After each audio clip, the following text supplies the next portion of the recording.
good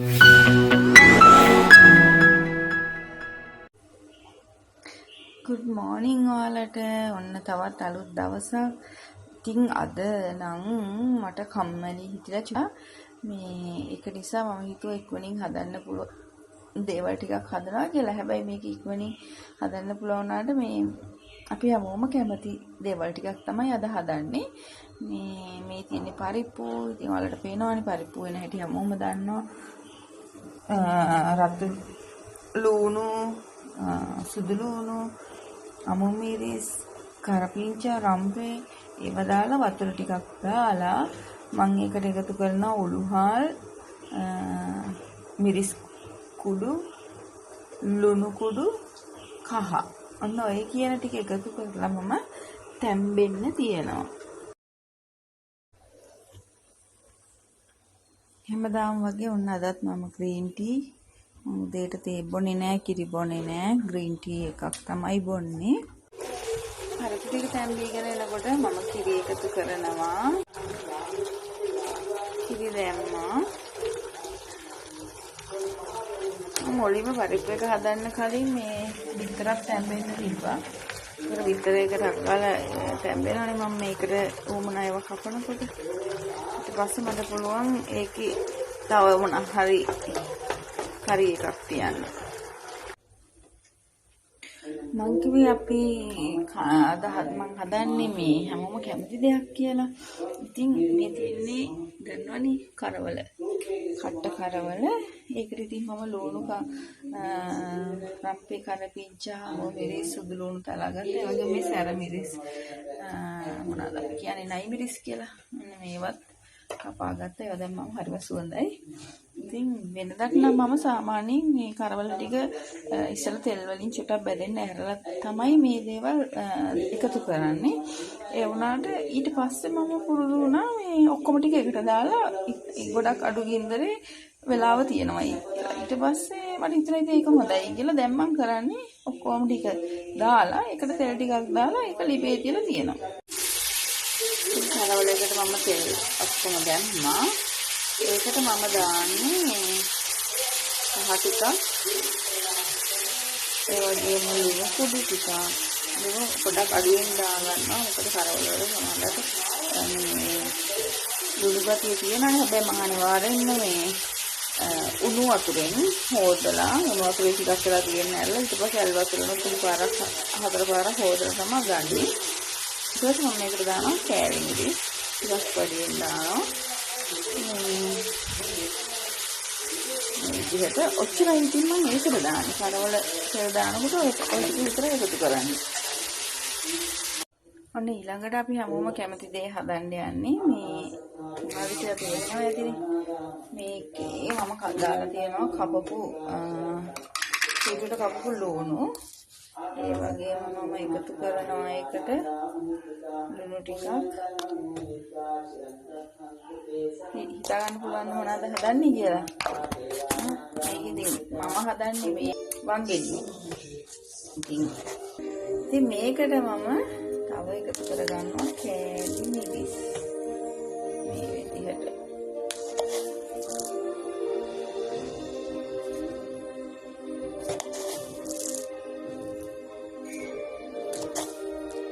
දැන් ඉතින් මම මේ ටික කොටා ගන්නයි යන්නේ. හොඳට ලුණු ටික මේ කෙටෙනකම් කොම ටික හොඳට මේ පොඩියට කෙටලා යනකම් මම මේ විදිහට කොටා ගන්නවා. ඉතින් මේක මිරිස් ගලේ අඹරලා ගත්තනම් හරි රසයි ඉසහ ඉක්මනින් කරගන්නත් පුළුවන්. ඒ වුණාට ඉතින් මම මේක තමයි පාවිච්චි කරන්නේ. ඊට පස්සේ මම පොල් ටිකක් දාලා ඒකත් හොඳට කොටා ගන්නවා. ඔය තියෙන්නේ මම ඉතින් දෙහි ටිකකුත් එකතු කරගන්නවා.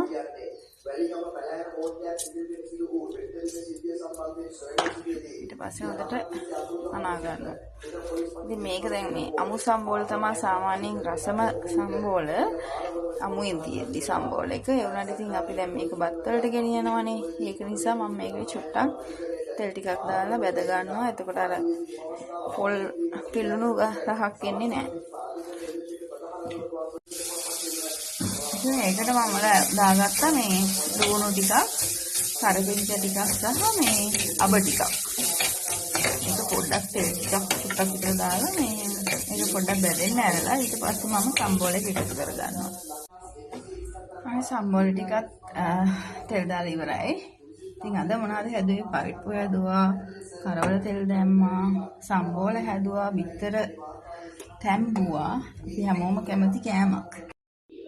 ඔන්න අදත් ලන්ච් බොක්ස් දෙක රෙඩි. හායි මම අද පොඩි වැඩක් කරන්න යන්නේ කට්ලට් ටිකක් හදා ගන්නයි යන්නේ. මගේ ළඟ ඉතුරු වෙච්ච සැමන් ටිකක් තියෙනවා. ඉතින් ඒ ටික දාලා මම හිතුවා බබාලට ඉස්කෝලේ ගෙනියන්න කට්ලට් ටිකක් හදා ගන්න ඕනේ කියලා. මම මේ කට්ලට් හදන වීඩියෝ එක මගේ තවත් වීඩියෝ එකක් එක්ක මම දාලා තියෙනවා. හැබැයි සම්පූර්ණ වීඩියෝ එක නැති නිසා මම හිතුවා මේ සම්පූර්ණ වීඩියෝ එක කරන්න ඕනේ. ඉතින් මේ විදිහට මම අර ටිකක් තම්බගෙන ඒක මේ විදිහට පොඩි කරගෙන මේකට එකතු කර ගන්නවා මම. සැමන් ටිකත් එකතු කරගෙන හොඳට මික්ස් කරගන්නවා. ඒ ටික හොඳට මික්ස් වුණාට පස්සේ මම මේකට ගම්බිරිසුයි ලුණු කුඩු ටිකකුයි ඊට අමතරව ඔයිස්ටර් සෝස් පොඩ්ඩකුත් එකතු කරගෙන මේ විදිහට හදාගෙන තියෙන්නේ. දැන් මේක මම පොඩ්ඩක් ටෙම්ප කරගන්නයි යන්නේ. ටෙම්ප කරගන්න එකට මට අවශ්‍ය කරනවා ලුණු ලුණු කරපිංච ඊළඟට රම්පේ ඊට අමතරව මම කුරුඳු පොත්තකුත් මේකට දාලා තියෙනවා. ඒකල තෙල් ටිකක් වැඩිපුර දාලා තියෙනවා. මොකද මේක ටිකක් දවල් වෙලානේ බබාලා කන්නේ නිසා හොඳට ටෙම්ප කරගන්න ඕනේ. ඒ නිසා මේක මම හොඳට ටෙම්පරාදු කරගන්න මේ විදිහට වැඩිපුර තෙල් ටිකක් එකතු කරගෙන කට්ලට් මිශ්‍රණයත් මේකට දාලා හොඳට පොඩ්ඩක් කලවම් කරලා ලිපේ තියාගෙන තියෙනවා ටිකක් මද රස්නෙන්.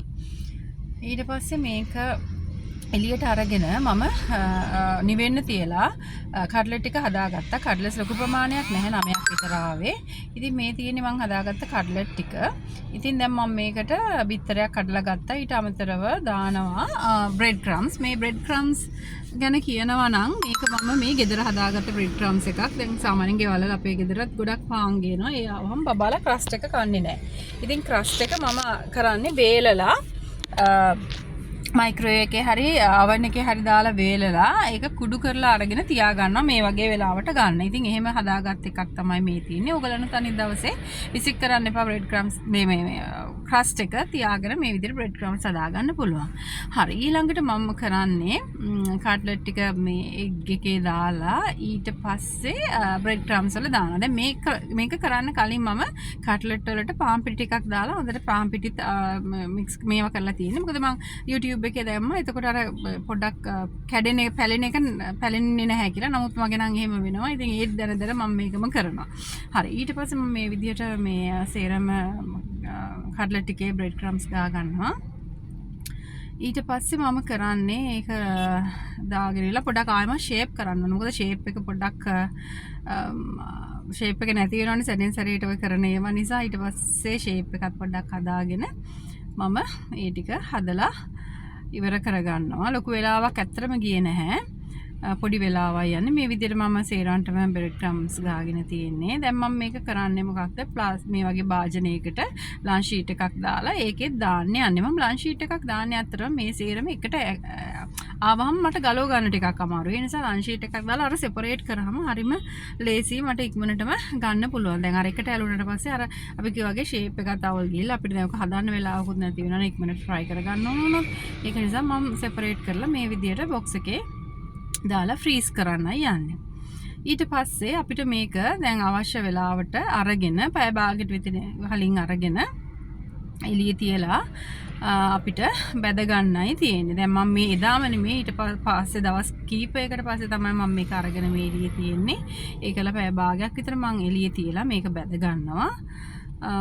දැන් මේක ගල් ගෙඩිය වගේ තියෙන්නේ. ඉතින් පැය භාගයක් කොහම එළිය තිබ්බහම මේකේ මේක දැන් අර කූල් එක ගිහිල්ලා අර බදින්න පුළුවන් ගානට එනවා. මේ විදිහට මම සේර ටික බැද ගන්නවා. ඉතින් ওই විදිහට තමයි මම කට්ලට් හදාගත්තේ. අපේ වීඩියෝ එක නරඹන්න, subscribe කරලා අපිත් එක්කම රැඳිලා ඉන්න අපේ අප්ඩේට්ස් දැනගන්න.